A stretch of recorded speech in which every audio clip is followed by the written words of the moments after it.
पुण्यवंत व्हावे, पुण्यवंत व्हावे,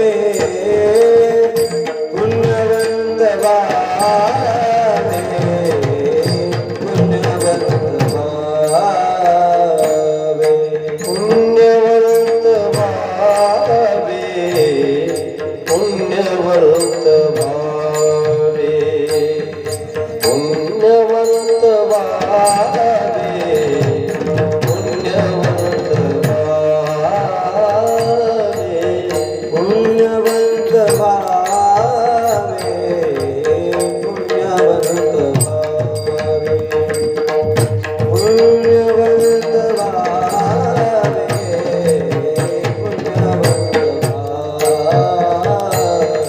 पुण्यवंत व्हावे,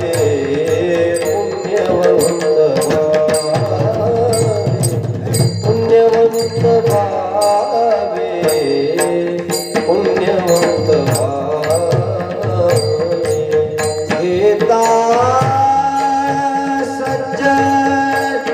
सज्जनांची नावे, गीता सज्जनांची नावे, हे माझे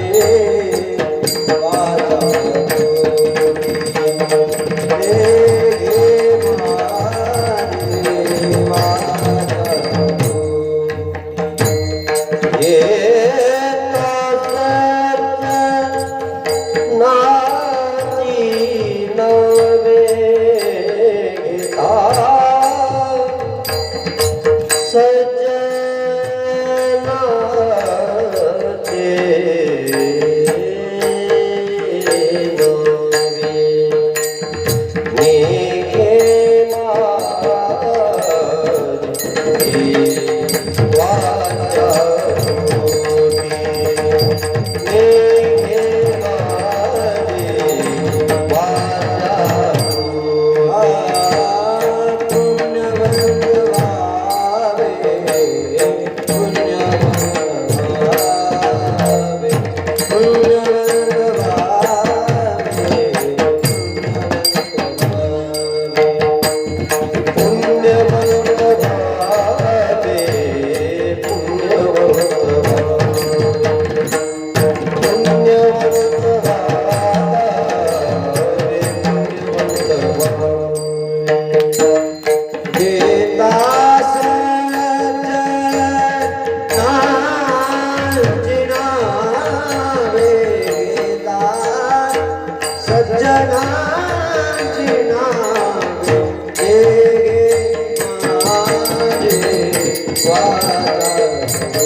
पुण्यवंत व्हावे, पुण्यवंत व्हावे, घेता सज्जनाची नावे, निघे माझी वाचा तुटी, महालाभ सुखासाठी, विश्रांतीचा ठाव, पायी संताची अभाव, निघे माझी वाचा तुटी, महालाभ सुखासाठी.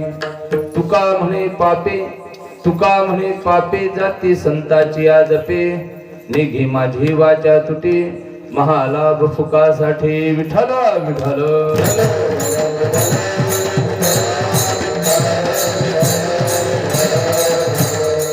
महायोग पीठे तटे भीमरथम, वरम पुंडरीकाय धातु मुनींद्रे, समागत्य तिष्ठन्त महानंद कंदम, परब्रह्मलिंगम भजी पांडुरंगम.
पांडुरंगा करू प्रथम म्हणून दुसरे चरण संताचिया, त्यांच्या कृपादानी कथेचा विस्तारू बाबाजी सद्गुरु दास तुका नमामि सद्गुरुं शांतं सच्चिदानंद विग्रहं पूर्ण ब्रह्म प्रानंदं विश्वमानंदि वल्लभं अलंकापुरी रम्य सिंहासनस्थं पदाम्भोज तेजस्फुरति क्लेशं विधीन्द्रादिदैवैः सदा स्तूयमानं समाधिस्थमूर्तिं भजे ज्ञानदेवं नमो ज्ञानेश्वरा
नमो ज्ञानेश्वरा नमो ज्ञानेश्वरा नमो ज्ञानेश्वरा करुणा करा दयाळा तुमचा अनुग्रह लादलो पावन झालो चराचरी मी कला दुसरी काहीच नेने बोलतो वचनाची भाविका एका जनार्दनी तुमचा दास त्याची आस पुरवावी तुमचा अनुग्रह लादलो पावन झालो चराचरी नमो सद्गुरु तुकया ज्ञानदीपा नमो सद्गुरु सच्चिदानंद रूपा नमो सद्गुरु भक्त कल्याण मूर्ती नमो सद्गुरु भास्करा पूर्ण कीर्ती सेवे लागे सेवक झालो तुमच्या लागलो निज चरणा अहो स्वामी तुकया देवा यावरी न करावा वेणू जयांची किल्ल्या स्मरण होई सकळ विद्यांचे अधिकरण तेचे वंदो श्री चरण श्री गुरूंचे ते नमस्कारून आता विठ्ठल विठ्ठल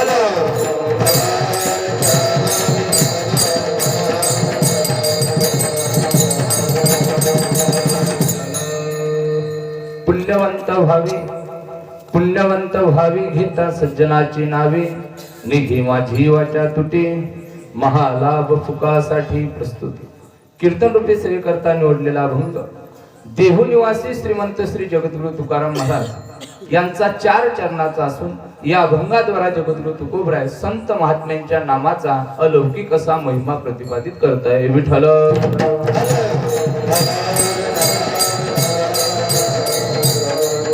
तुकोबराय बोलताय अभंगाचा सरळ सरळ शब्दार्थ असा आहे जर तुम्हाला जगतामध्ये पुण्यवान बनायचं असेल पुण्याची सामुग्री गोळा करायची असेल जीवनामध्ये पुण्यवान म्हणून आपल्याला जर कीर्ती मिळवायची असेल तर एकच साधन जीवनामध्ये करा ते म्हणजे संत महात्म्यांचं नामचिंतन करा पुण्यवंत व्हावे घेता सज्जनाची नावे सज्जन शब्दाचा अर्थ आहे संत आणि त्या संत महात्म्यांचं जर तुम्ही आम्ही नामचिंतन केलं तर त्याच्यात बरा पुण्याची प्राप्ती तुम्हाला आम्हाला होईल असं नामचिंतन असल्यामुळे तुकोबराय बोलतायत निघे माझी वाचा तुटी महालाभ फुका साठी काय मिळते महाराज संतांचं नामचिंतन केल्यानंतर महाराज म्हणता ज्या जीवाला सुखाची गरज आहे ज्या जीवाला ज्या विश्रांतीची गरज आहे ते सुखराम विश्रांती जर कुठं प्राप्त होत असेल तर ती संतांच्या जवळ प्राप्त होते विश्रांतीचा ठाव पायी संताची या भाव संत महात्म्यांच्या चरणावर जर आपला विश्वास असेल तर जीवाला विश्रांती सुख तिथं प्राप्त झाल्याशिवाय राहणार नाही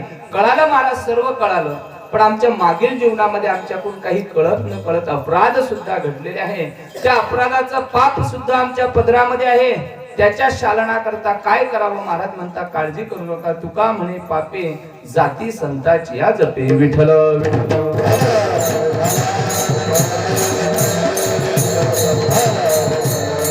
कीर्तन सेवेला सुरुवात करण्यापूर्वी वक्त्याचा आद्य कर्तव्य म्हणून अल्पसा परिहार द्यायचा तो म्हणजे असा अकारण कारण करुणा उरणाले जगदाधार रुक्मिणी प्राण संजीवन भगवान श्री पांडुरंगाच्या असीम अपार कृपेने विश्वमावली श्री संत ज्ञानेश्वर महाराज जगद्गुरु तुकाराम महाराज ऐसे मुक्ते समर्थ सद्गुरु गजानन महाराज ग्रामदैवत हनुमंतरायाच्या पवित्र पावन प्रांगणामध्ये गेल्या अनेक वर्षापासून आपल्या या ठिकाणी ग्राम ऋषीनगर वसाळी या ठिकाणी भगवंताच्या कृपेने संत महात्म्यांच्या आशीर्वादाने चालू असणारा आपला श्रीमद भागवत कथा ज्ञानयज्ञ तथा अखंड हरिनाम सप्ताह या वर्षीचे जे आपल्याला श्रीमद भागवत कथा व्यास प्रवक्ते या ठिकाणी लागलेले आहे। आपल्याच गावचं भूषण आमचे परममित्र आदरणीय श्री भक्तिप्रायण अनिलजी महाराज बोदळे महाराजांच्या मुखारविंदातून आपण या ठिकाणी श्रीमद भागवत कथा श्रवण करताय। तसं वसाळी म्हटलं म्हणजे संतांची भूमी आहे की नाही, तसं महाराज प्रत्येक या ठिकाणी बरेच महाराज मंडळी आज उपस्थित आहे। आदरणीय महाराजांच्या मुखारविंदातून आपण श्रीमद भागवत कथा श्रवण करता महाराज देखील कीर्तना करता उपस्थित आहे। या ठिकाणी आपल्या गावचं भूषण आमचे श्री हरिभक्तिप्रायण वावगे महाराज हे देखील आज या ठिकाणी उपस्थित आहे। दुसरं भूषण आमचे श्री हरिभक्तिप्रायण भक्तिमती सपकाळताई त्या देखील उपस्थित आहेत। त्यांच्या घरचे आमचे ज्ञानेश्वर महाराज सपकाळ हे देखील उपस्थित आहे। विडेकरी आमचे गजानन महाराज तायळे हे देखील उपस्थित आहे। सर्व संत मंडळी मृदंगा करता एक मृदंगाचार्य भेटणं कठीण आहे। दोन दोन मृदंगाचार्य आमचे परममित्र श्री हरिभक्तिप्रायण त्र्यंबक महाराज कोल्हे या ठिकाणी महाराज आज सद्भाग्य कोरोनाचे उपकार माना लागते नाही की नाही वावगे आबा कोरोनाचे उपकार आमचे त्र्यंबक महाराज या ठिकाणी उपस्थित आहे। आरंभ ज्यांनी या ठिकाणी वाजवला आपल्या गावचेच भूषण आमचे श्री हरिभक्तिप्रायण प्रल्हाद महाराज शास्त्री या ठिकाणी उपस्थित आहे। गायना करता असणारे आपल्याच गावचे संपूर्ण या ठिकाणी आमचे परममित्र आदरणीय बलराम दादा असतील। सुंदर ज्यांची संसृष्टीमय असे आमचे रामदास भाऊ गोंबटकार आपल्या परिसराचं दुसरं वैभव आमचे परममित्र आदरणीय भागवत महाराज या ठिकाणी उपस्थित आहे। महाराजांच्या घाणेगावून आलेले सर्व टाळकरी महाराज मंडळी आपल्या कृषीनगर वसाळी येथील असणारी सर्व लहान बाल गोपाळ टाळकरी मंडळी त्यांचे सुद्धा धन्यवाद बरं का, त्यांना सुद्धा धन्यवाद आणि त्यांच्या माता पित्यांना सुद्धा धन्यवाद। कारण पोरायला जर म्हटलं ना पांडू हो चला कीर्तनाला येऊन द्या म्हणता महाराज पोरायचं वय आहे काय म्हणता माय बाप पोरायचं वय आहे का असंच झालं। महाराज एका ठिकाणी कीर्तनामध्ये गेलो पोरायला म्हटलं बाबा उपदेश केला। पोरं म्हटलं महाराज आता आम्हाला पवित्र माळ आमच्या गळ्यामध्ये घालायची आहे। म्हटलं चला चांगला दिवस आहे तुकोबरायांना अनुग्रह झाला माघ शुद्ध दशमीचा दिवस आहे चला लवकर माळ टाकली। पोरायचा बाप मोठाले डोळे करून पाहतो। म्हटलं झालं काय म्हणे महाराज हा आमचा पोरगा आहे। म्हटलं झालं का माळ टाकली चांगला आहे म्हणे चांगलं नाही हे वय आहे का म्हणे त्याचं कशाचं तुम्ही झोपले नाही ना हे वय आहे का वय म्हटलं मग कशाचं आहे म्हणे जराशी हड्डी तर भरू द्या म्हणे त्याची। म्हटलं त्याची भरली तर म्हटलं तुम्ही मोडीन ना तो विठ्ठल विठ्ठल।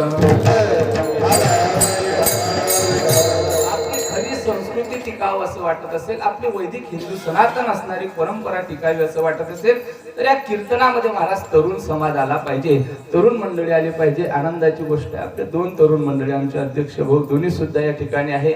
बालगोपाळ आहे त्यांनाही धन्यवाद। कीर्तना करता तरुण मंडळी कृषीनगर वसाळी कार्यकर्ते ही तरुण आहे म्हणून त्यांना सुद्धा धन्यवाद।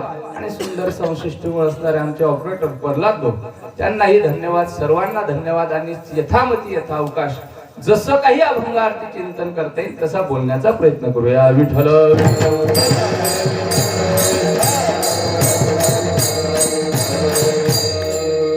सेवेकरता निवडलेला अभंग जगद्गुरु तुकोबरायांचा आहे।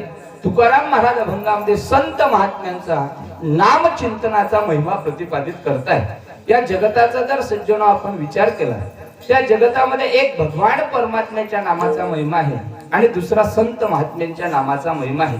तिसऱ्या व्यक्तीच्या नावाचं महत्व आपण समाजाला पटवून जरी सांगितलं आणि त्या नावाचा महिमान जरी गुणगान केला वर्णन केला तरी तो समाजामध्ये टिकल्या जात नाही। काही काळापुरता टिकला जाईल काही वेळेपुरता टिकला जाईल काही व्यासपीठापुरता टिकला जाईल परंतु महाराज भगवंत आणि संत महात्म्यांच्या नामचिंतनाचा महिमा जर आपण वर्णन करण्याकरता गेलो तर अनादी काल जरी निघून गेला तरी भगवंत आणि संत महात्म्यांच्या नामाचा महिमा हा दिवसेंदिवस कमी होत नाही तर दिवसेंदिवस वाढतो आहे. का वाढतो आहे महाराज भगवंताच्या आणि संत महात्म्यांच्या नामचिंतनाचा महिमा? तर त्याचे अनेक कारण या ठिकाणी सांगता येतील, परंतु आजच्या अभंगामध्ये तुकोबराय भगवान परमात्म्याच्या नामाचा महिमा सांगत नाही, तर संत महात्म्यांच्या नामाचा महिमा सांगताय. का सांगताय हो तुकोबराय देवाच्या नामाचा महिमा सोडून संत महात्म्यांच्या नामाचं महत्व? तुकोबरायच्या गाथेचं जर आपण चिंतन करण्याकरता गेलो तर एरवी तुकोबराय गाथ्यामध्ये देवाच्या नामाचं महिमान सांगताय. माझ्या जीवनामध्ये जर मी भक्ती करेल तर फक्त एक त्या पांडुरंग परमात्म्याची करेल, भक्ती सोडून द्या. माझ्या जीवनामध्ये जर मी नामस्मरण कोणाचं करेल तर एक त्या पांडुरंग परमात्म्याचं करेल. एक गाऊ आम्ही विठोबाचे नाम, एक गाऊ विठोबाचे नाम,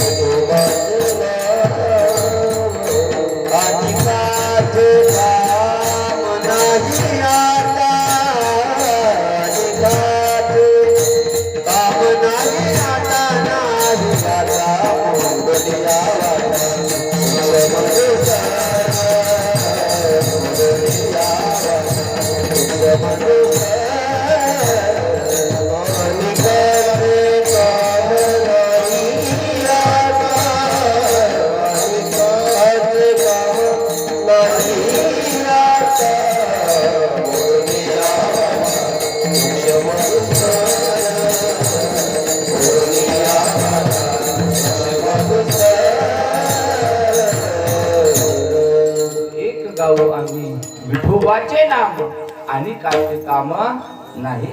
इतर देवतेचं महाराज काम नाही.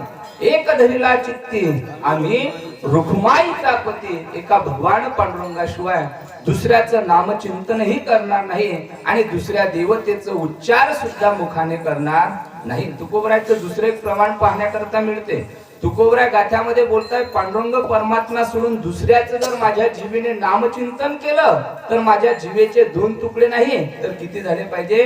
1000 तुकडे झाले पाहिजे. शतखंडे माझी होईल रसना आणि जरी या वचना पालटेल असे म्हणणारे जगद्गुरु तुकोबराय आजच्या अभंगामध्ये देवाच्या नामाचं महिमान सांगत नाही तर संताच्या नामाचं महिमान सांगतात. का सांगताय?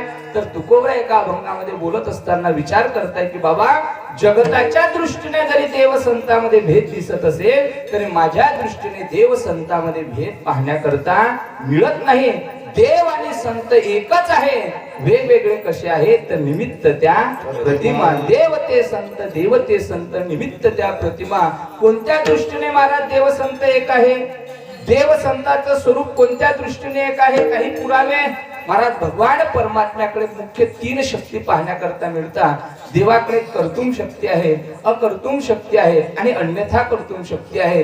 या 3 शक्ती भगवान परमात्म्याकडे आहे आणि त्याच तिन्हीच्या तिन्ही शक्ती सुद्धा आपल्याला संत महात्म्यांकडे पाहण्याकरता मिळतात. अवताराच्या नंतरचा विषय सोडून द्या महाराज. धर्म कार्य करण्याकरता, धर्माचं रक्षण करण्याकरता जो भगवान परमात्म्याचा अवतार आहे तोच अवतार संताचा सुद्धा आहे. विठ्ठल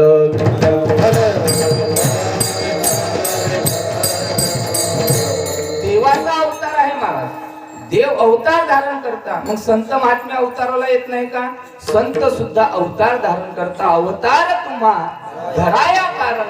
मग देवाचा अवतार आहे, संताचा सुद्धा अवतार आहे. मग देव अवताराला आल्यानंतर काय करता हो? धर्माचं रक्षण करताय.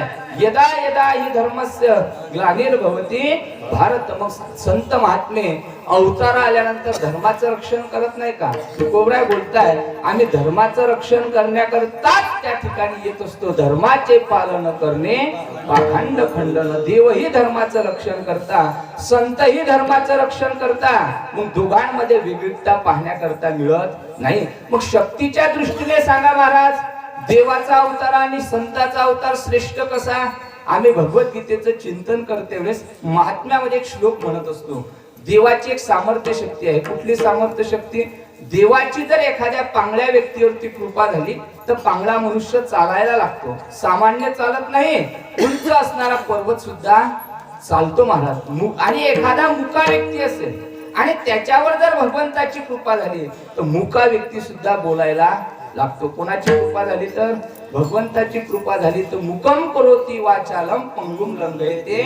गिरी मुका बोलायला लागतो आणि पांगळा व्यक्ती चालायला लागतो. कोणाची कृपा झाली तर भगवंताची कृपा झाली तर पांगळा चालायला लागतो.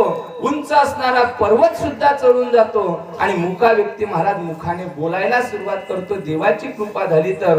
परंतु संताची जर कृपा झाली तर सामान्य व्यक्ती बोलायला लागत नाही तर विशेष असणारा पशु सुद्धा बोलायला लागतो. पण कोणाच्या कृपेने?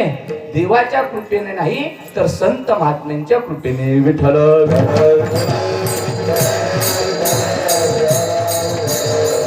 देवाची कृपा झाली तर मुका व्यक्ती बोलेल, पण संताची कृपा झाली तर निर्बुद्ध असणारा पशु सुद्धा बोलायला. वेदामुखी वेद बोलविला गर्व तुझ्याचा हरविला.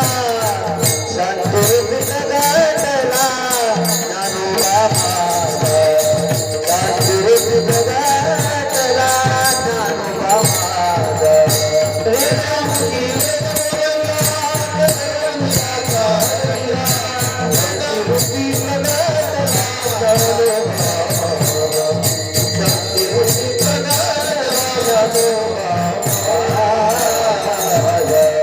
वेदामुखी वेद बोलविला गर्व तुझ्याचा हरविला. अनेक प्रमाण आपल्याला पाहता येतील महाराज. म्हैसी पुत्रामुखी बोलवणे श्रुती चालवणे भिंती बैसुनिया. ज्ञानोबरांनी महाराज रेड्याच्या मुखातून काय बोलवले? वेद बोलवले. देवाची शक्ती जास्त का महाराज? संत महात्म्यांची शक्ती जास्त. जो मनुष्य होता मनुष्याच्या मुखातून वेद बोलवणं शब्द बोलवणं सामान्य आहे, परंतु पशुच्या मुखातून महाराज शब्द वदवणं हे अतिशय दुर्लभ अशी गोष्ट आहे. पण पशुच्या कुठल्याही पशुच्या मुखातून नाही, सर्वात निर्बुद्ध असणारा पशु की ज्याच्याकडे महाराज कोणीच चांगल्या दृष्टीने पाहत नाही असा पशु कोणता? ज्याला महाराज म्हटलेला आहे. निळोबराय शब्द थोडा निळोबरायांनी स्टँडर्ड प्रतीचा शब्द वापरला. कुठला? म्हैसी पुत्रामुखी बोलावणे श्रुती. म्हशीचा पुत्र, म्हशीचा पुत्र त्याला आपल्या भाषेत काय म्हणता? झोपले नाही तुम्ही? आपल्या भाषेत त्याला काय म्हणता? तो ज्ञानोबरायच्या सानिध्यामध्ये गेला आणि त्याच्या मुखातून काय निघले? वेद निघले. वेद. किती तो रेडा निर्बुद्ध आहे महाराज, किती निर्बुद्ध आहे. आपण जर सर्कस बघितली असेल तर सर्कशीमध्ये सर्वच प्रकारचे प्राणी असतात. सर्कशीमध्ये आपण सिंह बघितला, सर्कशीमध्ये आपण वाघ सुद्धा बघितला, सर्कशीमध्ये आपण अस्वल सुद्धा बघितलं. पण सर्कशीमध्ये किती लोकांनी रेडा पाहिला? कोण पाहिलेला आहे? त्या सर्कशीवाल्या मालकाला चांगलं माहिती आहे महाराज की आपण वाघाला एखाद्या वेळेस शिकवू शकतो. निर्बुद्ध असणारा महाराज या ठिकाणी अस्वल सुद्धा अतिशय हिंस्र प्राणी आहे, पण त्याला सुद्धा आपण शिकवू शकतो. पण रेड्याला मात्र आपलं डोकं लागू शकणार नाही. कोणाला कळते हे? त्या सर्कशीवाल्याला. सर्व प्राण्यांना महाराज तो शिकवतो, पण रेड्याला कधी शिकवते का? नाही. त्याला नाही महाराज. आपण सुद्धा रस्त्याने जात असाल, भाऊसाहेबाची एंट्री उद्या कशावर?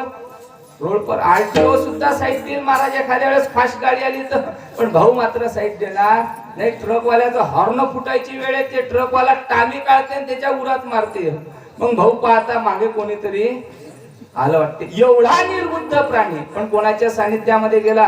संताच्या सानिध्यामध्ये गेला आणि सामान्य शब्द बोलला नाही तर रेड्यामुखी वेद बोलविला. पण तो रेडा म्हणजे महाराज आपला कोणी भाऊबंद नाही असं नाही बरं. त्या रेड्याचे सुद्धा बरेच नाते गोते नातलग आपल्या गावामध्ये, परिसरामध्ये, भागामध्ये बरेच पाहण्याकरता मिळतात महाराज. नाते बरेच पाहण्याकरता मिळतात. कोणते? जे तुमच्या डोक्यात आले ते नाही. त्या रेड्याचं आपलं लय अगदी जवळचं नातं आहे महाराज. रेड्याचं आपलं जवळचं नातं आहे. रेडा म्हणजे कोण आपल्या भाषेतला आला ना तुमच्या लक्षात? तुम्ही म्हणाल महाराज त्याचं आमचं काय नातं होतं?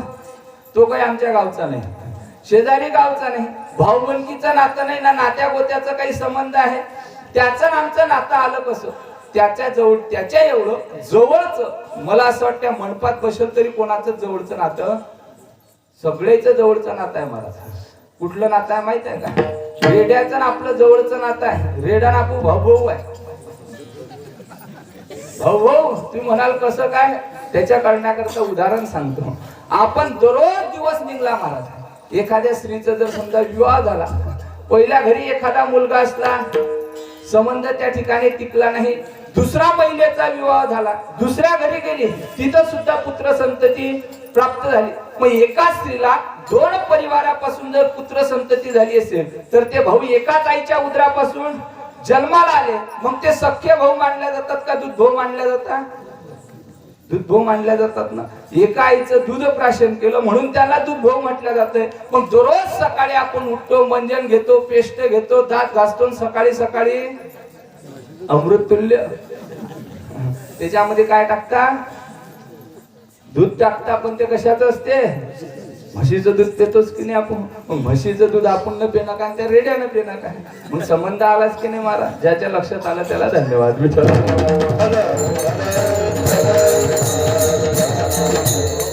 असा निर्बुद्ध असणारा रेढा मला बोलायचा आहे. त्याच्या सुद्धा मुखातून काय बोलवले? वेद बोलवले. महाराज देवाची कृपेपेक्षा संत महात्म्यांची कृपा महत्वाची आहे. महाराज सोडून द्या, आमच्याकडे शक्तीचा विचार सांगायचा आहे. आम्ही वारकरी संप्रदायाचे पाईक आहोत. आमची दररोजची संध्या आहे. दररोज संध्याकाळ झाली म्हणजे काय घ्यायचा? हरिपाठ घ्यायचा. आणि त्या हरिपाठाच्या प्रत्येक शेवटच्या चरणामध्ये माऊलींनी आम्हाला सांगितलेलं आहे, दररोज तुम्ही देवाचं हरी हरी नाव मुखाने घ्या. आणि जर तुम्ही मुखाने हरी हरी नाव घेतलं तर तुमच्या जीवनामध्ये पुण्याची प्राप्ती होणार. हरिमुखे म्हणा, हरिमुखे म्हणा, त्याचं फल काय मिळेल तर पुण्याची गणना कोण करी. एवढं पुण्य तुमच्या पदरामध्ये पडेल, एवढं पुण्य तुमच्या पदरामध्ये पडेल की त्याची गणना सुद्धा करता येणार नाही. पुण्याची गणना कोण करी. मग महाराज देवाचं नाव घेतल्यावर पुण्याची प्राप्ती होते, तसं संतांचं नाव घेतल्यावर पुण्याची प्राप्ती होईल का? महाराज म्हणता पुण्याचा विचार सोडून द्या, व्यक्ती पुण्यवान बनल्याशिवाय राहणार नाही. अभंगाचं प्रथम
नावाने पुण्याची प्राप्ती होते. पुण्याची गणना करता येत नाही. तसं संतांच्या नावाने महाराज काही फल मिळेल काय? तुकोबऱ्या प्रथम चरणात बोलताय, पुण्यवंत व्हावे घेता सज्जनाची नावे. संतांचं जर नामचिंतन केलं तर तुम्हाला पुण्याची प्राप्ती होणार नाही, तर व्यक्ती पुण्यवान त्या ठिकाणी बनेल. म्हणून पुण्यवंत व्हावे घेता सज्जनाची नावे. पण महाराज संतांचं नामचिंतन घेतल्यानंतर पुण्य मिळते, मग देवाच्याही नावाने पुण्य मिळते. मग दोघांमध्ये फरक काय कळण्याकरता सर्वांच्या पाठांतरातील एक भाव सांगतो महाराज. देवाचं नाव मुखाने हरी हरी म्हटल्यावर पुण्य भेटते का फक्त विचार करत बसले तर पुण्य मिळते? विचार केल्यानं पुण्य भेटत नाही. ज्ञानोबरायचे शब्द किती सुंदर आहे. हरिमुखे म्हणा, हरिमुखे म्हणा. मुखाने हरी हरी म्हटल्यावर पुण्याची गणना कोण करी. तसं जीवनामध्ये जर आपल्या जीवनामध्ये फक्त संत नामचिंतन आपल्याला करायचं आहे, संतांचा आठव जीवनामध्ये करायचं आहे, मुखाने नामचिंतन केलेलं नाही, फक्त संतांचं नामचिंतन करायचं असा मनामध्ये विचार जरी आणला महाराज तरी जीवनामध्ये पुण्याची प्राप्ती होते. या ठिकाणी उपस्थित असणाऱ्या सर्व पुरुष महिला मंडळीचा एक श्लोक पाठांतरातील आहे. आपण कीर्तनाच्या आरंभाला पहिला श्लोक म्हणत असतो. कोणता श्लोक? अलंकापुरी पुण्यभूमी पवित्र तिथे नांदतो आणि तया आठविता का तया नामचिंतन मुखाने घेता. काय शब्द आहे? तया आठविता महापुण्य राशी. त्या संतांचा आठव जरी जीवनामध्ये केला तरी पुण्याची रास प्राप्त होते. हा संतांच्या नामाचा श्रेष्ठत्व महिमा आहे. विठ्ठल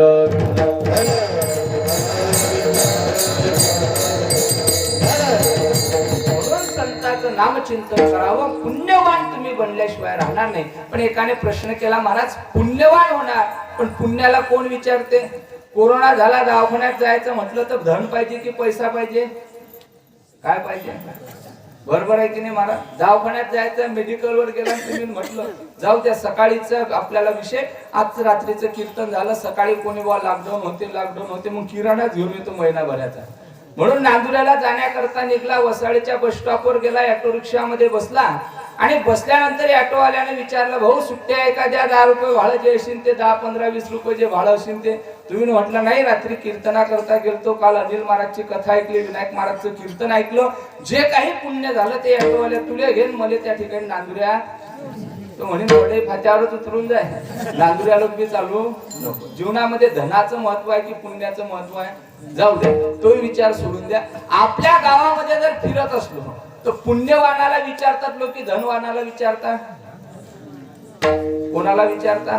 महाराज वर्णन करता, पैसा तेरो तीन नाम, परशा परशु परशुराम. बरोबर आहे की नाही महाराज? एकाच नावाचे जर 3 लोक गावामध्ये असले ना तर श्रीमंतीहून त्याचं नाव लोक उच्चार करतात. परशुराम हे एकाच व्यक्तीचं नाव, पण एक गरीब आहे, एक मध्यमवर्गीय आणि एक श्रीमंत आहे. तर श्रीमंत असणाऱ्या परशुरामाला लोक काय म्हणतात? परशुराम म्हणतात काय? परशुराम नाही, परशुराम सेठ म्हणतात. मध्यमवर्गीयाला परशुराम आणि जो गरीब आहे तो परशुरामही नीट म्हणत नाही, परश्या आहे की नाही माझं? मग किंमत आपण म्हणतो याला महत्व नाही. बरं, संत महात्म्यांचे प्रमाण आहे, धनवंता लागी सर्व मान्यता आहे. जगी या जगतामध्ये धनवानाला किंमत आहे.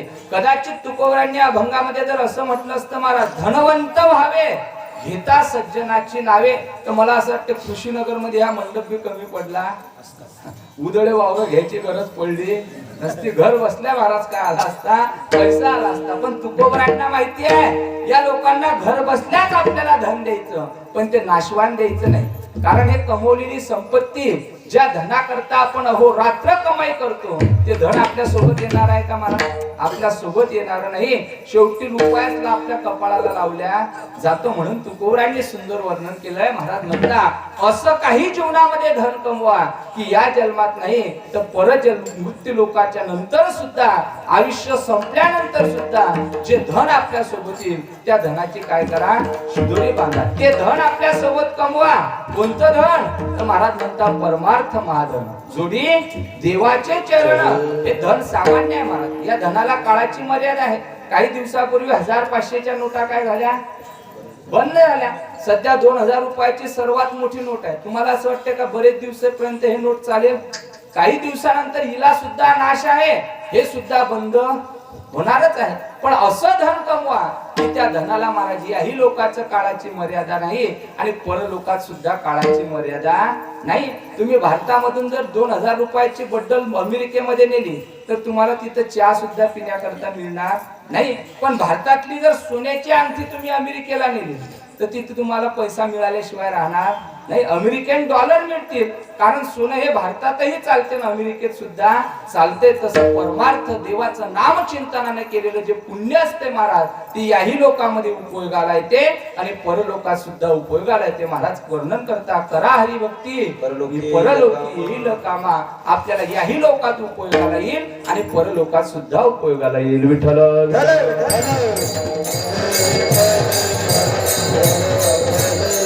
जन्मात खरोखर महाराज पुण्य उपयोगाला येते का? या जन्मामध्ये आम्ही अन्नदान केलं, सप्ताह करता वर्गणी दिली, भरपूर पारमार्थिक कार्य केलं, मग पुढील जन्मामध्ये ते आमच्या सोबत येईल का? महाराज म्हणता काळजी करू नका, तुमच्या बरोबर तीच गाठोडी सोबत आल्याशिवाय राहणार नाही. आमच्या गुरुवर्यांच्या मुखातला एक सुंदर दृष्टांत सांगतो महाराज. या मनुष्य देह आपला संपल्यानंतर पुढील योनी आपल्याला कुठलीही प्राप्त हो, मनुष्य योनी प्राप्त झाली पाहिजे असंच नाही. तुम्ही जर पशु दुकानच्या जरी योनीला गेला, पशु पक्ष्यांच्या जरी योनीला गेला, तरी तुम्ही मागील जन्मामध्ये केलेलं पुण्य तुमच्या बरोबर आल्याशिवाय राहणार नाही, तुमच्या बरोबर निश्चित येणार. आमच्या महाराजांनी सांगितलेला एक दृष्टांत सांगतो. महाराज म्हणायचे, एक दिवस मी कीर्तना करता निघालो, औरंगाबादच्या जवळ माझं कीर्तन होतं आणि कीर्तना करता निघालो. उन्हाळ्याचा दिवस, मे महिना होता. पोचण्याकरता आळंदीहून औरंगाबाद पर्यंत पोचलो, वेळ झाला, संध्याकाळ झाली महाराज. पोचण्याकरता त्या गावला जायचं, विचारलं लोकांना का हो अमुक अमुक गावला जायचं आहे. लोकांनी सांगितलं महाराज इथून सर्व बस होत्या, सर्व निघून गेल्या, ॲटो जाते त्या गावच्या फाट्यापर्यंत. महाराजांनी सांगितलं ठीक आहे, तिथून काही मिळेल का? म्हटले काहीतरी बघा व्यवस्था. महाराज म्हटले फाट्यापर्यंत आलो, तिथं विचारलं एका टपरीवाल्याला, त्यांनी सांगितलं महाराज इथून सुद्धा सर्व गाड्या निघून गेल्या, आता एकही ऑटो रिक्षा नाही. कदाचित याच गावचा एक भाजीपाल्याचा टेम्पो औरंगाबादला जात असतो, कदाचित तो येईपर्यंत जर तुम्ही थांबला तर तुम्हाला कीर्तनाला त्या गावपर्यंत जाता येईल. मी कशा करता सांगतो आहे की पुण्य तुम्ही या जन्मामध्ये केलं आणि पुढील जन्मामध्ये तुम्ही पशु योनीला जरी गेलात तरी ते पुण्य तुमच्या बरोबर आल्याशिवाय राहणार नाही. महाराज म्हटले मी तिथपर्यंत पोहोचलो, गेलो सुद्धा, आणि महाराज तेवढ्यामध्ये एक टेम्पो आला, परंतु रिकामा नव्हता, तो भरलेला होता. महाराज म्हटले बसायला जागा नाही. टेम्पोवाल्यांनी महाराज म्हणून गाडी उभी केली. मी त्याला हात दिला, सांगितलं महाराज आमच्याच गावला कीर्तनाला जायचं आहे, पण बसण्याकरता जागा नाही, आता तुम्हाला गाडीला लटकावं लागेल. महाराज म्हटले मी गाडीला लटकलो. 2-4-5 किलोमीटरचा प्रवास झाला आणि समोर प्रवास झाल्यानंतर रेल्वे गेट आलो. गेट गाडी येणार होती, गेट बंद होतो. गाडीवाल्याने गाडी थांबवली. मी म्हटलं गाडीला लटकून उभं राहिल्यापेक्षा गाडी जाईपर्यंत आपण काय करू, खाली उभं राहू. महाराज म्हटले मी गाडी सोडली, खाली बाहेर उभा राहिलो आणि जेव्हा उभं राहून बघितलं तेवढ्यात पाठीमागून एक 40 लाखाची गाडी आली. किती लाखाची? 40 लाखाची गाडी आली आणि त्या गाडीमध्ये एसी चालू होता आणि एसी गाडीमध्ये महाराज एक गाडी चालवणारा ड्रायव्हर होता आणि त्याच्या शेजारच्या सीटावर 4 पायाचा बसला होता. 4 पायाचं काय असते तुमच्या गावात? मग आवाज जरासा जाम व्हायला म्हणून हळूहळू बोलू लागतो. 4 पायाचं काय असते? पुत्र. पुत्र, ते पुत्र बसेल होतं. गाडी किती लाखाची? 40 लाखाची गाडी. गाडीत एसी चालू, उन्हाळ्याचा दिवस, आणि ड्रायव्हर शेजारच्या सीटावर बसेल होतं पुत्र. महाराज म्हणू लागले मी विचार करतो, मी नाही आलं का तुमच्या लक्षात? मी कीर्तनकार असून गाडीला लटकलो, हे पुत्र असून कोणत्या गाडीत बसलं? एसी गाडीमध्ये बसलं. एसी पशुच्या जरी योनीला गेलं, ते पुत्र जरी असेल तर एसी गाडी काय भेटली त्याचं कारण शोधा. मागील जन्मामध्ये त्यांनी केलेली पुण्यरूपी संचित त्याच्या बरोबर होतं. पशु योनीला गेलं म्हणून महत्व नाही, पुण्याची गाठोडी सोबत होती म्हणून त्याला एसी गाडी बसली. कशा करता?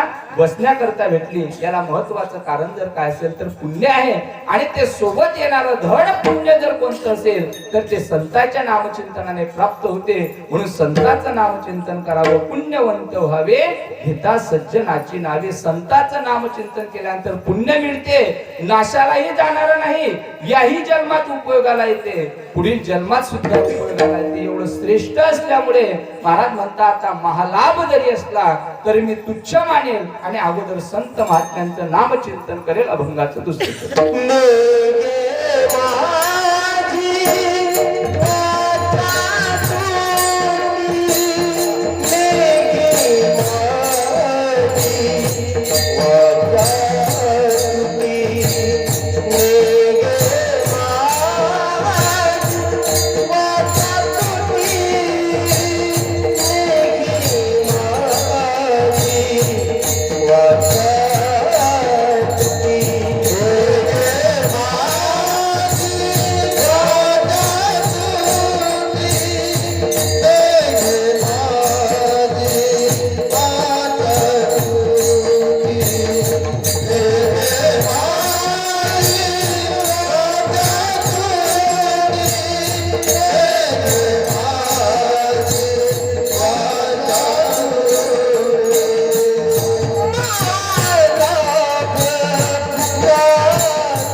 पुण्यवान जर तुकोबरा म्हणता व्यक्ती बनत असेल तर त्या संताच्या लाभाकरता नामचिंतना करता निघे माझी वाचा तुटी महालाभ फुका साठी वाचा जरी तुटली तरी चालेल, वाचा गळून सुद्धा गेली तरी चालेल, पण मुखाने महाराज संताचं नामचिंतन बंद पाडणार नाही. सर्वात श्रेष्ठ माझ्या जीवनामध्ये जर लाभ कोणता असेल तर तो देवाचं आणि संताचं नामचिंतन. या अभंगाची पार्श्वभूमिका अशी प्रगट करताना आमचे गुरुजी बोलायचे की एक वेळेला अपवित्र अवस्थेवरती तुकोबरा आरडणार असताना तुकोबऱ्याला एका साधकाने प्रश्न केला, महाराज अशा अमंगल जागेवरती सुद्धा आपण भगवंत आणि संताचं काय करता आहात, नामचिंतन करताय. तुकोबरांनी उत्तर दिला, बाबा माझ्या जीवनामध्ये पवित्र आणि अपवित्रपणा उरलेलाच नाही, माझी मज झाली अनावर वाचा छंद या नामाचा घेतला असे माझ्या जीवनामध्ये अवस्था शिल्लक राहिली नाही.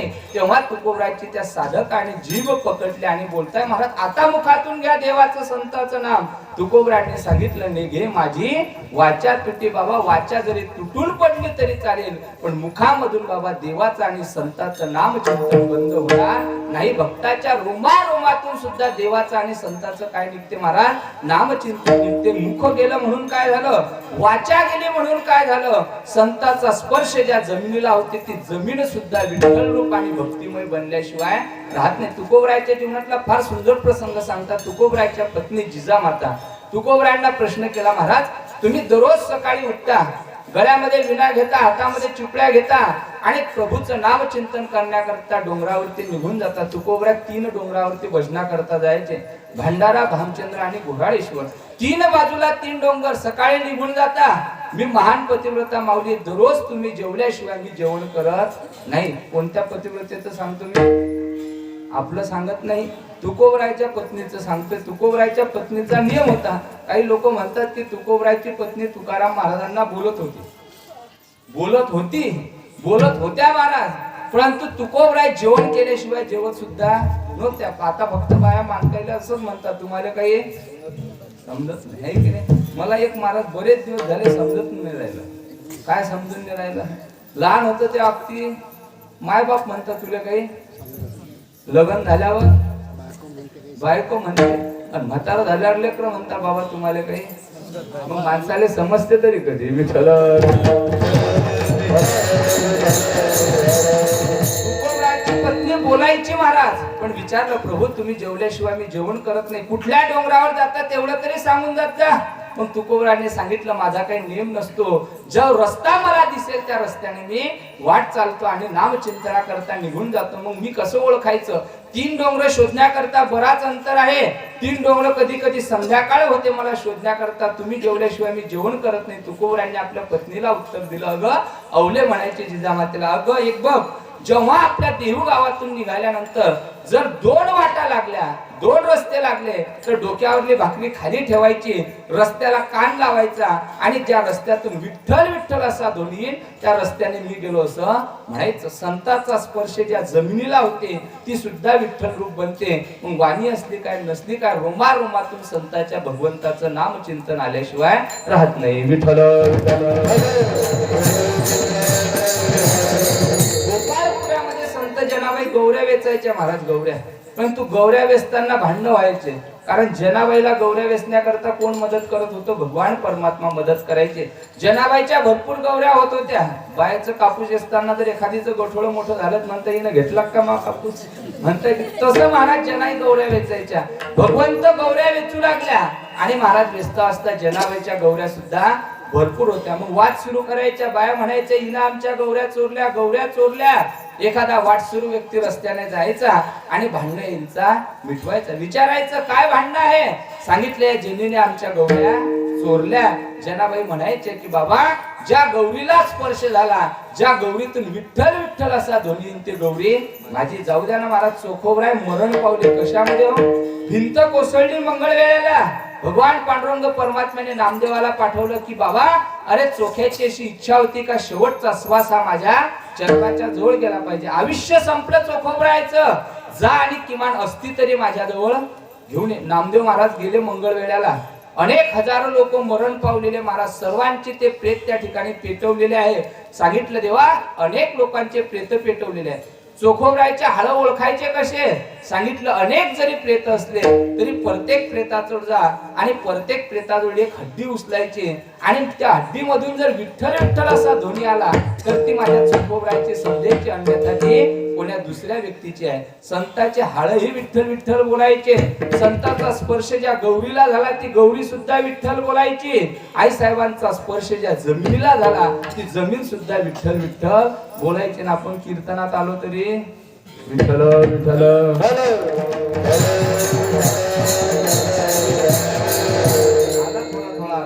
जास्त नाही आला, थोडा थोडा आला आहे की नाही. मला बोलायचं तळ्यात तुकोबराने सांगितलं निघे माझी वाचा तुटी, महालाभ फुकासाठी वाचा तुटली तरी चालेल. संताचं भगवंताचं नामचिंतन हे रोमा रोमातून निघायचं. महालाभ फुकासाठी आमच्या जगतामध्ये सर्वात श्रेष्ठ लाभ जर कोणता असेल तर भगवंताचं आणि संताचं नाम हेच सर्वात श्रेष्ठ काय आहे? लाभ आहे. आपल्याला लाभ कोणता वाटतो? कापूस शिकला तर पहिला माप करताना तो मापारी म्हणत असते काय? लाभ. आपल्याला वाटते चांगला भाव भेटला. दुसऱ्या दिवशी 6000 आणि इतर कापूस 61-62 चे भाव होता. आपल्याला जर विचारला आपल्या दृष्टीने लाभ कोणता? कीर्तनामध्ये जर आता म्हटलं 7000 रुपये क्विंटलनं कापूस खरेदी केल्या जाईल, पण किती वाजेपर्यंत? 10:30 वाजेपर्यंत. 10:30च्या नंतर कोणाचाच कापूस घेतला जाणार नाही. जेवढे सौदे होतील तेवढे 10:30च्या आतमध्ये 7000 रुपये क्विंटलनं कापूस घेतला जाईल. कोण कोण कीर्तनात बशी? ज्याची इकेला तोच. बरोबर आहे की नाही? आपण ज्याचे कापूस विकेलाय तो वेरवी बसणार नाही. आपण व्यवहारामध्ये पैशाला महत्व देतो, इतर व्यवहारिक जीवनाला महालाभ मानतो, परंतु संत महात्मे त्याला महालाभ मानत नाही. महालाभ जर कोणता असेल विठ्ठल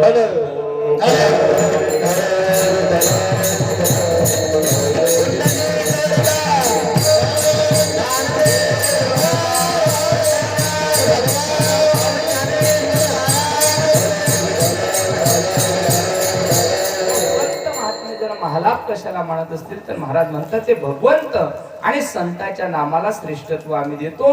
म्हणून निघे माझी वाचा तुटी, महालाभ फुकासाठी मिळते का महाराज तुम्हाला त्याने? महाराज म्हणतात सर्व जगातील जीवाला, ज्या मनुष्याला ज्या सुखाची अर्थात विश्रांतीची गरज आहे ते विश्रांती आम्हाला संतांच्या जवळ मिळाल्याशिवाय राहत नाही. अभंगाचं 3रं चरण. विश्रांतीचा ठाव पायी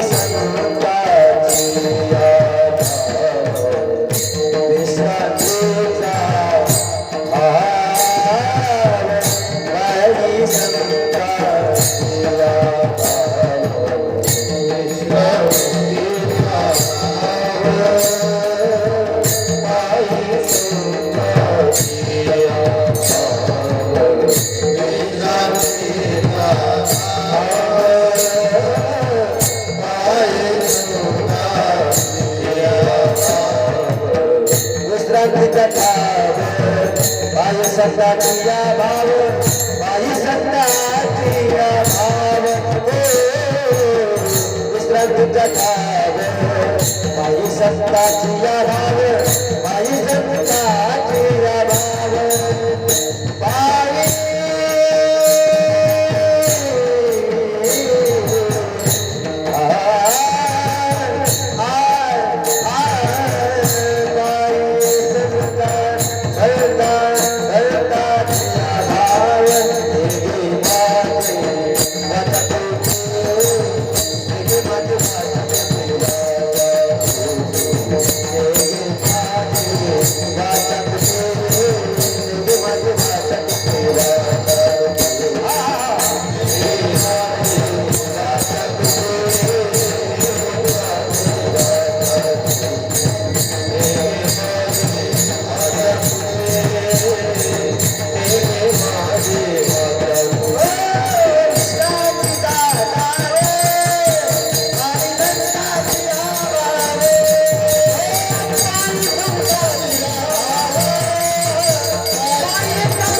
संतांच्या जवळ त्यांनी सांगितलं विश्रांती मिळते, सुख मिळते. कुठल्या ठिकाणी त्याचा पत्ता सांगितला, विश्रांतीचा ठाव पायी संतांच्या भाव. संत महात्म्यांच्या चरणाजवळ जर आपला भाव असला, विश्वास असला महाराज, तर आपल्याला तिथं सुद्धा विश्रांती मिळाल्याशिवाय राहत नाही. म्हणून तुकोबराय बोलतात, संताची ये पायी हा माझा विश्वास. विश्वास माणसाचा दोनच ठिकाणी असावा, एक तर भगवंताकडे, नाही तर दुसरा संताकडे.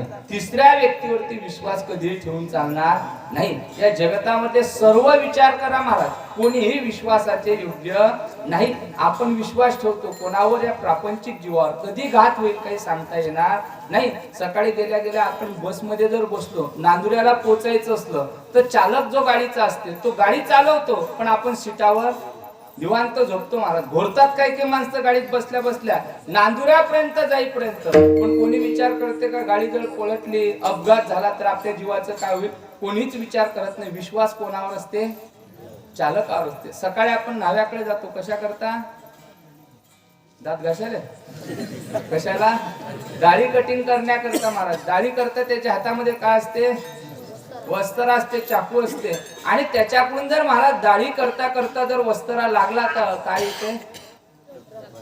रक्त येते. आणि एखाद्या अगदी भांडणं झाले, कोणाकडून रक्त आलं तर माणूस महाराज केस कंप्लीट करायला जाते ना, पोलीस स्टेशनला जाते. पण त्याच्यावरती आपला काय असतो? विश्वास असतो. धारदार जरी त्याच्या हातामध्ये वस्त्र असला तरी हा आपला गळा काटणार नाही, आपली दाढीच करेल. त्याच्यावरती काय आहे? विश्वास आहे. मग त्याच्यावर जर सामान्य विश्वास असेल तर तुम्ही आपल्या जन्म मरणाचा जो फेरा आहे हा चुकवायचा असेल तर संत महात्म्यावरती भार टाका. कारण का भार संतावरती टाका? तर तुकोबराय बोलता, आपला उद्धार करणारे फक्त या जगतामध्ये संत महात्म्य आहे. उद्धाराची ठाव नाही भाग्यहीना, विन्मुख चरणा संताच्या.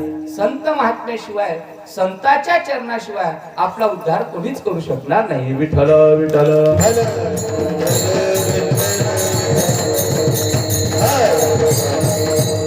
या जगतामध्ये महाराज दोन चरण अतिशय पवित्र आहेत. एक आपले घरी असणारे दैवत आई वडिलाचं तर आहेच आहे, परंतु संत महात्म्यांचंही पवित्र आहे.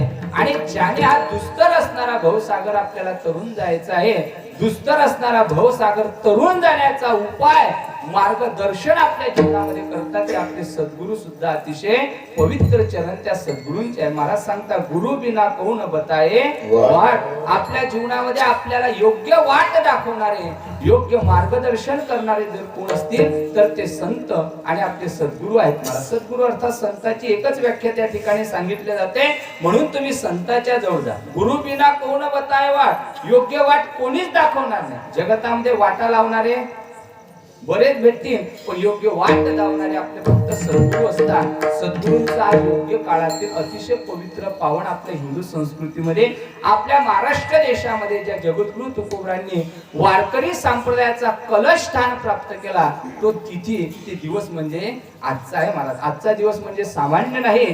तिथीनुसार जरी दशमी असेल तरी दशमी तिथी म्हणजे तुकोबरायाच्या जीवनामध्ये जो सद्गुरूंनी अनुग्रह केला, जे सद्गुरूंनी तुकोबरायावरती कृपा केली तो दिवस म्हणजे आजचा माघ शुद्ध दशमी पाहुणे गुरुवार. तुकोबरायच्या जीवनामध्ये आजच्या दिवशी आपल्या सद्गुरूंची भेट झाली आणि तुकोबराय म्हणतात सद्गुरूंचे चरण मला प्राप्त झाले म्हणून माझ्या जीवनाचा काय घडला अंतकाळी विठो आम्हासी पावला. ही अवस्था जर कशामुळे प्राप्त झाली तर योग्य सद्गुरू मिळाल्यामुळे झाली. म्हणून मनुष्याला जर मला सुख प्राप्त व्हावं असं वाटत असेल, विश्रांती प्राप्त व्हावी असं वाटत असेल तर कुठं जा तर महाराज सांगता विश्रांतीचा ठाव पायी संताच्या भाव. संताच्या चरणावरती सद्गुरूंच्या चरणावरती जर आपला भाव असेल तर नक्की दुस्तर असणारा भवसागर सुद्धा आपण तरुण गेल्याशिवाय राहणार नाही. दुस्तर भवसागर संताशिवाय कोणीच तारू शकत नाही. महाराज वर्णन करता माऊलीचं प्रमाण आहे सद्गुरु वाचून संसारी तारक नसेची निष्ठंक आण कोणी इंद्र चंद्र देव ब्रह्मादी करुणी. हे देव सुद्धा आपल्याला सोडू शकत नाही. त्या दुस्तर संसारातून फक्त सोडवणारे कोण आहे सद्गुरु आहे. त्या संताच्या सद्गुरूच्या सानिध्यामध्ये गेल्यानंतर काय प्राप्त होईल महाराज म्हणतात सुख प्राप्त होईल, समाधान प्राप्त होईल, विश्रांतीचा ठाव पायी संताच्या भाव. कोणाला विश्रांती प्राप्त झाली महाराज जीवाला प्राप्त झाली. निरोबराय वर्णन करता विश्रांतीचे स्थान संताचे माहेर ते या भूमीवर अंकापूर. आळंदीमध्ये माऊलीकडे जा, संताचं चरण स्पर्श करा. तुमच्या जीवनामध्ये सुख विश्रांती प्राप्त झाल्याशिवाय राहणार नाही. तुम्हा आम्हाला विश्रांती प्राप्ती होईल याच्यामध्ये काहीच तीळ मात्र संशय नाही. जगाचा बाप पांडुरंग परमात्म्याला विश्रांती घ्यावी वाटली महाराज. कोणाला पांडुरंग परमात्म्याला पौर्णिमेच्या दिवशी पर्यंत महाराज भाविक भक्त आषाढी करता आले. देव पंचमी तिथीपर्यंत विटेवरती उभा आहे. देवाची प्राक्षालन पूजा नाही, संध्याकाळच्या वेळेला शेज आरती नाही. देव विटेवरती 8-10 दिवस झाले उभे होते. भाविक भक्तांची दर्शना करता लहान त्या ठिकाणी लागलेली होती. मोठी लाईन त्या ठिकाणी होती. देवांचा चेहरा बघितला, सर्व काला झाला. भावी भक्त आपापल्या घराकडे निघून गेले. नामदेवराय देवाच्या दर्शना करता गेले आणि देवाला बघितलं, देवा तुमचा चेहरा मला सोपलेला दिसतो. देवाने सांगितलं नामदेवा 8 दिवस झाले विटेवरती उभा आहे, रात्रीला झोप नाही, काही नाही, काही वेळेवेळात जेवण नाही, म्हणून चेहरा काय झाला सोपला. सांगितलं देवा मग आराम करा, आता पंचमी तिथी झाली, प्राक्षाळ पूजा सुद्धा आटोपलेली आहे, तुम्ही आता निवांत काय करा झोप घ्या. देव विचारता नामदेवा झोपू कुठं? देवा तुम्हाला झोपण्याकरता शेज घर बनवलेलं आहे मंदिरामध्ये, निवांत जाऊन शेज घरामध्ये झोपा. सांगितलं एखादा भक्त येईल दर्शना करता आणि मला झोपेतून उठवेल, माझी झोप त्या ठिकाणी होणार नाही. मग देव विचारता नामदेव महाराज बोलता देवा पंढरपुरामध्ये माझं घर आहे, माझ्या घरी चला निवांत झोप घ्या. देवाने सांगितलं अरे नामदेवा पंढरपूरच आहे ना. भाविक भक्तांना कळालं नामदेवाच्या घरी आहे तर तिथं आल्याशिवाय राहणार नाही दर्शना करता माझ्या, मला आता तिथं सुद्धा न्यायचं नाही. मग नामदेवरायांनी देवाची खरी विश्रांती ओळखली आणि देवांना नामदेव महाराज बोलता देवा आता तुम्हाला विश्रांती शेज घरात भेटणार नाही, माझ्या घरी भेटणार नाही. आता विश्रांती करता एकच ठिकाण आहे ते म्हणजे संताचं ठिकाण. मग नामदेवरायांनी देवाला पकडलं आणि सांगितलं देवा आता विश्रांती करता चला कुठं? नाम म्हणे देवा चला तया छाया, नाम म्हणे देवा चला तया छाया, नाम म्हणे देवा चला तया छाया, नाम म्हणे देवा चला तया छाया. विश्रांती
देवाची भूक ओळखली आणि नामदेव महाराज म्हणतात देवा आता चला नामा म्हणे देवा चला तया ठाया आणि विश्रांती घ्यावया कल्पावरी कल्पच्या कल्प ज्या ठिकाणी विश्रांती मिळते ते ठिकाण म्हणजे आळंदी माऊलीचा दरबार. तिथं चला संताच्या शिवाय महाराज संत महात्म्यांच्या जवळ गेल्याशिवाय जर देवाला विश्रांती भेटत नसेल तर जीवाला केव्हा भेटेल. म्हणून जीवाने सुद्धा महाराज संताकडे जावं. संत तुम्हाला भगवान परमात्म्याचं दर्शन घडवल्याशिवाय राहणार नाही. काही काही लोकांना देव प्राप्त असतो महाराज पण देवाचं स्वरूप ओळखता येत नाही.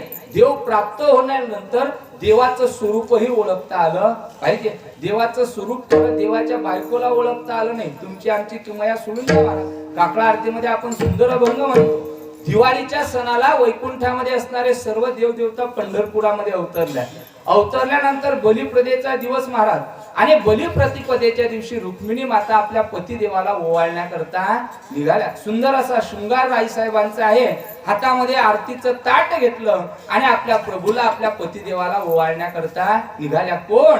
जगन्माता आईसाहेब रुक्मिणी माता देवाला ओवाळण्याकरता निघाल्या आणि सभेमध्ये गेल्या आणि बघितलं तर महाराज वैकुंठातले सगळे देव अवतरलेले आहेत आणि सर्वचे सर्व देव दिसायला एकसारखेच आहे. सर्व देवाचे अवतार रूप सुद्धा महाराज चतुर्भुज आहे. मग आपला पती ओळखायचा कसा? आपल्याच पतीची बलिप्रतिपदेला पूजा करायची कशी? रुक्मिणी माता चक्रामध्ये पडल्या, विचार करता आपले पती कुठले कुठले आणि तेव्हा आईसाहेब लाजल्या आणि विचारायला लागल्या कोणाला? नामदेव महाराजाला. आणि मग नामदेव महाराज उत्तर देता वैजयंती माळगळा श्री वत्सलांचन विष्णुदास नामा येणे दाविली पुन. म्हणजे संत महात्म्यांशिवाय महाराज आई साहेबाला सुद्धा आपला पती ओळखता आला नाही. मग तो देव ओळखायचा असेल, देवाची प्राप्ती करायची असेल तर ते चरण संताकडे जा. संताशिवाय भगवंत ओळखू शकणार नाही. आई साहेबांनी महाराज देव ओळखला नाही पण नामदेवरायांनी मात्र देवाची काय दाखवली? खून दाखवली. त्या नामदेवरायाच्या जीवनातला विचार करा. संताशिवाय सद्गुरु शिवाय आपला तरुणोपाय जीवनामध्ये होऊ शकत नाही. नामदेवरायाचं चरित्र बघा महाराज. जन्माच्या 5व्या वर्षी ज्या नामदेवरायांनी देवाला काय खाऊ घातला? नैवेद्य खाऊ घातला. वयाच्या 5व्या वर्षी महाराज देवाला दूध त्या ठिकाणी पाजलं. अधिकार सामान्य असेल का महाराज? नामदेवरायाचा अधिकार वर्णन करताना एका ठिकाणी असं सांगितलेलं आहे, सण दिवाळीचा आला नामा राहुळासी गेला. नामदेवरायाच्या आईनं गोनाई मातेने सांगितलं, नामदेवा मंदिरामध्ये जा, दिवाळी सारखा पवित्र सण आहे, मंगल स्नान करायचं आहे आणि या दिवाळीच्या दिवशी मंगल स्नान करण्याकरता आंघोळ करावी लागते आणि उठणं सुद्धा स्नानाला वापरावं लागते. उठणं लावून आंघोळ करायची आहे, मंगल स्नान करायचं आहे. मंदिरामध्ये जा आणि पांडुरंगाला स्नानाकरता घेऊन ये. नामदेव महाराज मंदिरामध्ये पळत गेले आणि देवाला सांगितलं, देवा चल घरी. कशा करता? पहाटेला दिवाळीचा सण आहे, आंघोळी करता चल. असं सांगितल्यानंतर देवाने उत्तर दिलं, अरे नामदेवा पहाटेची वेळ आहे, कार्तिक महिना आहे, भाविक भक्त काकडा आरती करता येतील आणि मी जर विटेवर दिसलो नाही तर काय करायचं? म्हणे देवा तू घरी जा, आंघोळ करून ये, तोपर्यंत तुझ्या विटेवरती मी बसतो. एखाद्याची पुढची दुसऱ्याला देणे एवढी सोपी गोष्ट आहे का? पुढची करता लोकांचे काय चालतात? भांडणं. पण देवानं जो 28 युगापासून उभा आहे त्यांना आपलं स्थान बसण्याकरता दिलं, उभं राहण्याकरता दिलं. कोणाला? नामदेवरायाला. सामान्य स्थान होतं का महाराज? नामदेवरायाचा एवढा अधिकार. पण नामदेव महाराज पक्के ठरले का कच्चे ठरले? संत सभेमध्ये कच्चे ठरले. कारण का? जीवनामध्ये सद्गुरु जर प्राप्त झाला नसेल, गुरुला आपण जर प्राप्त केलं नसेल तर जीवन सुद्धा महाराज आपलं व्यर्थ आहे. आपल्या परिसराचं दैवत अधिष्ठान आपल्या विदर्भाला फार मोठं लाभलेलं आहे. आईसाहेब जगन्माता आईसाहेब मुक्ताईंचं अधिष्ठान.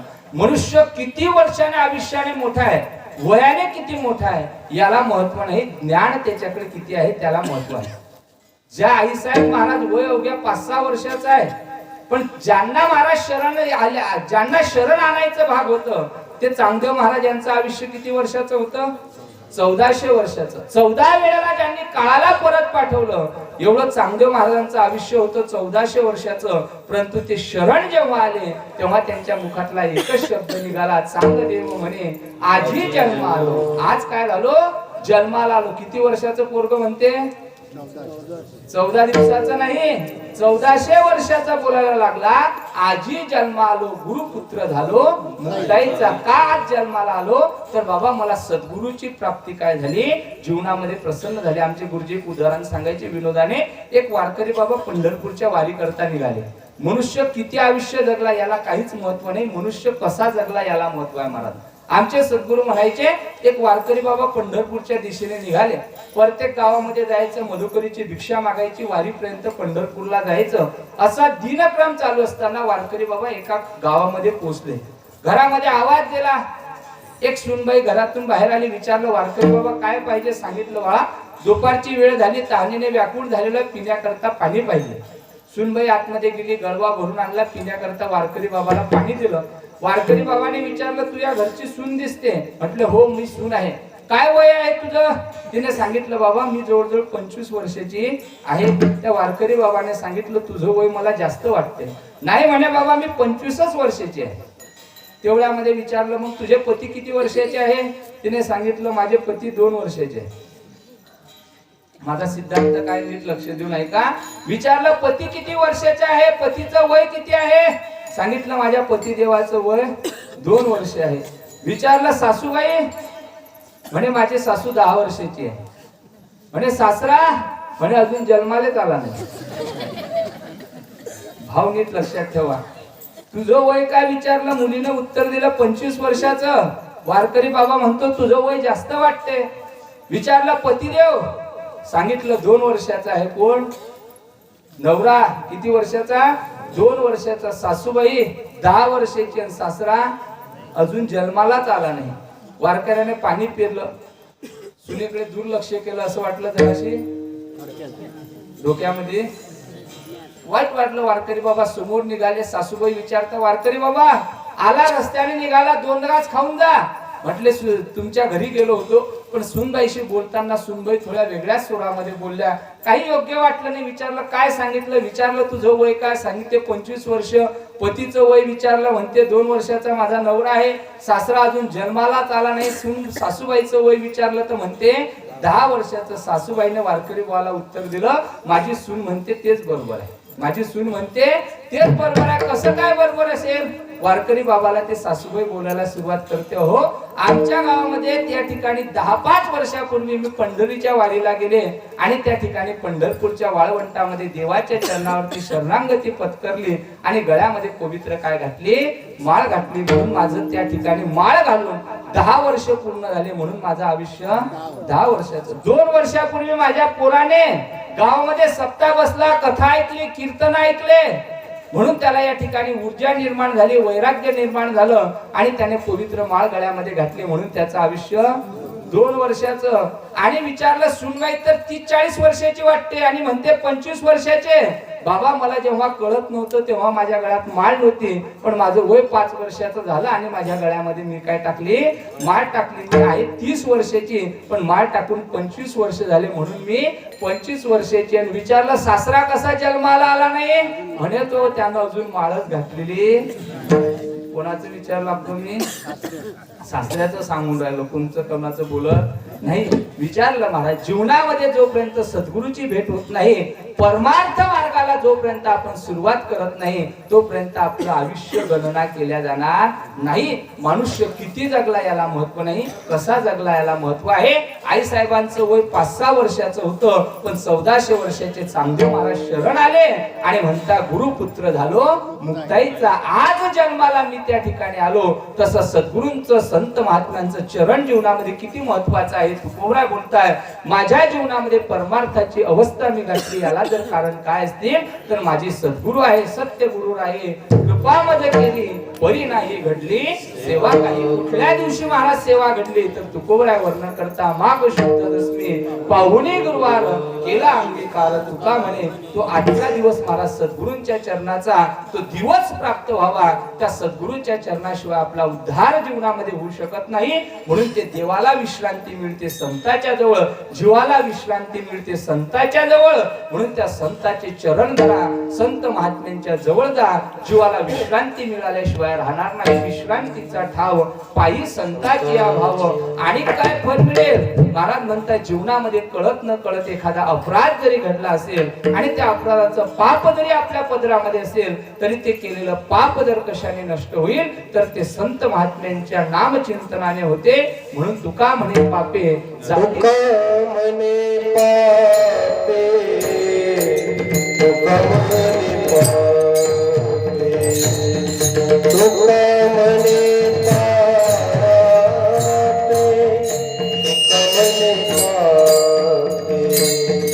तुका म्हणे पापे, तुका म्हणे पापे,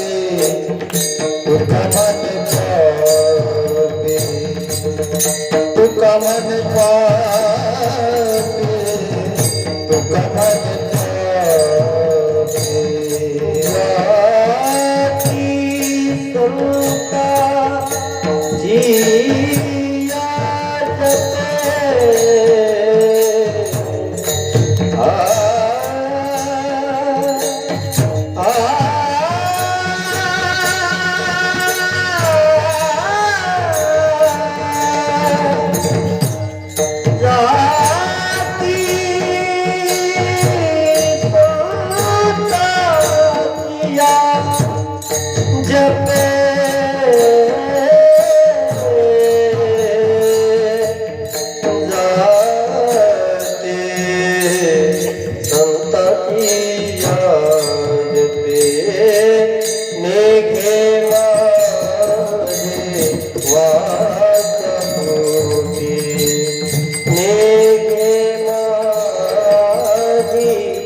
महाराज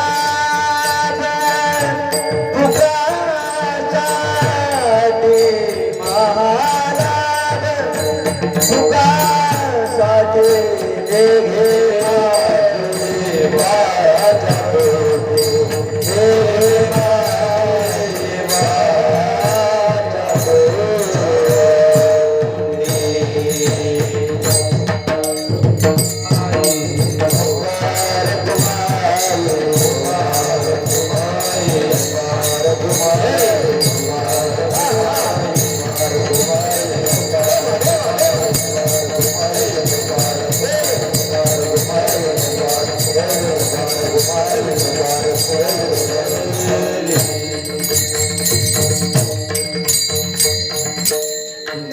भावे घेता सज्जनाची नावे निघे माझी वाचा तुटी महालाभ फुकासाठी शेवटच्या नामदे जगदूत तुकोबरा बोलतायत. तुका म्हणे पापे जाती संताची या जपे. आपण जर संत महात्म्यांचं नामचिंतन केलं, नामघोष जर मुखाने केला तर जीवनामध्ये पुण्याचीही प्राप्ती होईल. आपण पुण्यवान देखील बनणार आणि जीवनामध्ये कळत न कळत जर एखादा अपराध जरी आपल्याकडून घडला तरी ते अपराधाच्या शालना करता संत महात्म्यांचं नामचिंतन आपल्याला महाराज मुक्त केल्याशिवाय राहणार नाही. तुका म्हणे पापे जाती संताची या जपे. जो महिमा आपण परंपरेमध्ये गुरु परंपरेची मालिका हरिपाठामध्ये वर्णन करताना म्हणत असतोय, विठ्ठल म्हणता हरले पाप पदरी आले, पुण्य माप देवाच्या नावाने पुण्यही मिळते, केलेलं पाप सुद्धा नष्ट होते. तसं संतांच्या नावाने पुण्य मिळते प्रथमच्या नावाने सांगितलं, आणि केलेलं पाप सुद्धा नष्ट करण्याचं सामर्थ्य हे संतांच्या नामचिंतनामध्ये आहे. असा सद्गुरूंच्या संत महात्म्यांच्या प्राप्तीचा दिवस. त्यानिमित्त तुका म्हणे पापे जाती संताची या जपे, निघे माझी वाचा तुटी महालाभ तुकासाठी. असा मार्ग ज्या संत महात्म्यांनी दाखवला त्या सत्पुरुषाचं संत महात्म्यांचे एक वेळ नामचिंतन. ज्ञानेश्वर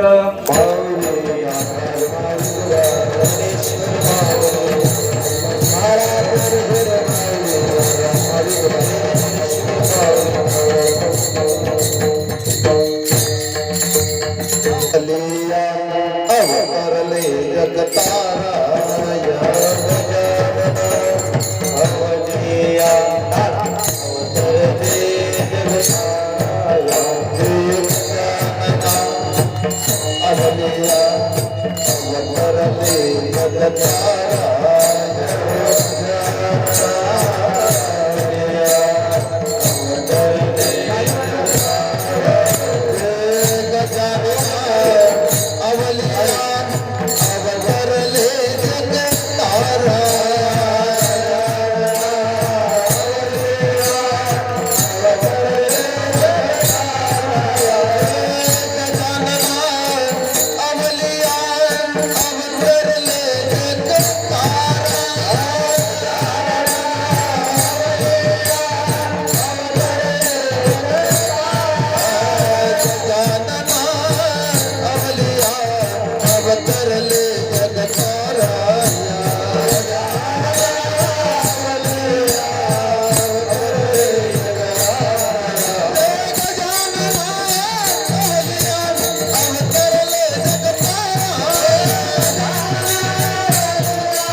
सद्गुरु जोग महाराज वारकरी शिक्षण संस्थेतील सर्व गुरुजनांच्या चरणी समर्पित करून या ठिकाणी सेवेला विराम विनोदी पुरत्या रिक्ते सरते करुणी घ्यावे तुमचे मृतसे पायाच्या प्रसादे काही बोलिले विनोदे मद क्षमा करणे संती नव्हे अंगभूत युक्ती नव्हे हा उपदेश तुमचे बडबडले शिष्य तुमच्या कृपेची पोचणे जन्मोजन्मी तुका म्हणे. आज या कीर्तनाकरता उपस्थित असणारे संपूर्ण मृदंगाचार्य महाराज मंडळी, गायनाचार्य, टाळकरी परिसरातून उपस्थित असणारे संपूर्ण पंचक्रोशीतील भाविक भक्त, सप्ताह संयोजक समिती अध्यक्ष, उपाध्यक्ष, गावातील परिसरातील आपल्या कृषीनगर वसाडीतील सर्व तरुण मंडळी आणि आज आपल्या ठिकाणी या ठिकाणी गावचे असणारे आमचे सर्व महाराज मंडळी महाराज सुद्धा उभे आहेत. आमचे आदरणीय वावगे महाराज आहे, भक्तीवृत्ती आमच्या सपकाळताई आहे, महाराज आहे. सर्वांची चरणी झालेली कीर्तनाची सेवा या ठिकाणी विराम. एक सूचना सांगतो थोडीशी, आहे की नाही वावगे आबा? सध्याचा काळ आपण जर बघितला तर कोरोनाची परत लाट आपल्या परिसरामध्ये येताना दिसते. पण भगवंताची कृपा आपल्या सप्त्यावरती, गेल्या वर्षी सुद्धा आपला सप्ताह झाला नंतर लाट आली, आहे की नाही? पण आता थोडीशी लाट आली पण काठावर आली, त्याच्यातून आपल्याला सटकायचं आहे की नाही? अटकता कामा नाही. म्हणून उद्या करता मी मताने थोडीशी सूचना सांगतो. पुरुष मंडळी येताना तुम्हाला कीर्तनात बोलावं लागते का? बोला लागते का? नाही ना. मग येताना सगळ्यांनी रुमाल आणा. उद्या एकच दिवस राहिला की नाही आपल्याला भागवताचा आणि कीर्तनाचा, आलंच कोणी तर रुमाल वगैरे आपल्या तोंडाला बांधलेले असले पाहिजे, एवढी सूचना पाळा सर्वांनी. एखाद्या वेळेला दिवसाच्या वेळेला वरचे स्पीकर वगैरे कथाही सुरू झाली तरी बंद ठेवले तरी चालतील, कारण उद्याचा दिवस आपल्याला पार पाडायचा आहे परवा. कारण थोडीशी भीती आपल्या अंतःकरणामध्ये आहे, आपल्या सुरक्षिततेकरता आपल्याला हे पाळायचं आहे. सर्वांनी येते वेळेस आपल्या तोंडाला रुमाल बांधायचा. आणि कीर्तनामध्ये कथेमध्ये जर येऊन आपण तोंड जर बंद ठेवलं आणि बळबळ जर केली महाराज, कीर्तनामध्ये आल्यानंतर दोन गोष्टी पाळायच्या असतात. एक, तोंड जर उघडायचं असेल तर त्यांना देवाचंच नाव आलं पाहिजे, आणि कीर्तनामध्ये येऊन देवाचं नाव सोडून इतर बळबळ जर करत बसले तर तुकोबरा म्हणतात बेंडुको होऊन घंटारामध्ये जाऊन किरकुर किरकुर काळव्या मारा लागतील. त्याच्यापेक्षा तोंडाला काय आणायचा? रुमाल आणायचा. सर्वांनी सुरक्षा या ठिकाणी पाळायची.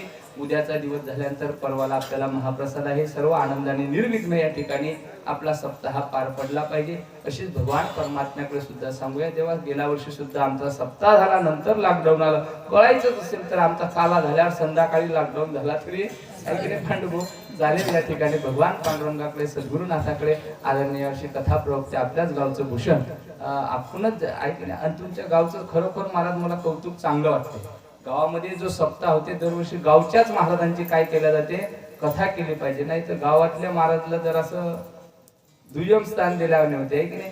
आपल्या गावचा आनंद आहे. सर्व कृषीनगर वसाडी ग्रामवासियांना धन्यवाद. गावचे महाराजांचे आमचे आदरणीय परममित्र अनिल महाराज यांची कथा श्रवण करता सर्व महाराज मंडळीच्या आपल्या गावामध्ये आपण दरवर्षी कथा ठेवत असता.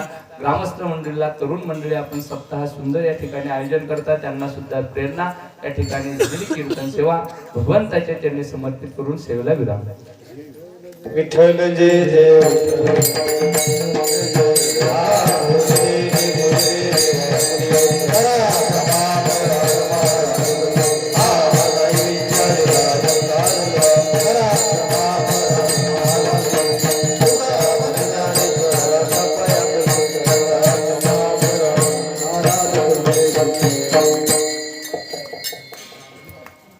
या ठिकाणी हरिभक्तपरायण श्री आदरणीय गुरुबंधू विनायकजी महाराज साथव यांनी सुंदर प्रकारे जगद्गुरु तुकोबरायाची चिंतन कारण मीमांसा खूप सुंदर प्रकारे सोडवली, सर्वांना मंत्रमुग्ध केलं.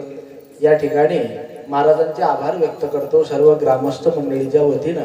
कारण महाराजांचा फोन आला आणि महाराज तब्येत बरी नाही, घ्या भागवून. महाराज भाग्यासारखं काहीच नाही, तुम्हाला लागलं तर एकच तास तुला पण याच लागते. कारण खोकला आहे म्हणा, सारखा खोकला सुरू झाला तर पण होणार नाही. पण तो खोकलाही किती शायना म्हणा लागेल की त्याला वाटलं पुढे वाजू केलं का खाते एवढं चांगलं आहे, त्याची शायना म्हणा लागेल. महाराज या ठिकाणी सर्व कार्यकर्ते मंडळीच्या वतीला मान देऊन या ठिकाणी उपस्थित झाले म्हणून सर्व ग्रामस्थाच्या वतीने महाराजांचे आभार व्यक्त करतो. आज आमच्याच गावातील ज्येष्ठ कीर्तनकार विठ्ठल महाराजही उपस्थित आहेत, त्यांचे आभार व्यक्त करतो. काय द्यावे त्याशी भावे उतराई, या न्यायाप्रमाणे काय द्यावं महाराजांना म्हणून आमच्या समितीने, कार्यकर्ते मंडळींनी जो कार्यक्रम राबवलेला आहे, महाराजांना आदरपूर्वक सन्मान चिन्ह या ठिकाणी प्रदान करण्यात येत आहे. महाराजांनी त्याचा स्वीकार करावा. ज्यांना मी या ठिकाणी आमंत्रित करतो, गजानन वानखडे, पवन बगाडे,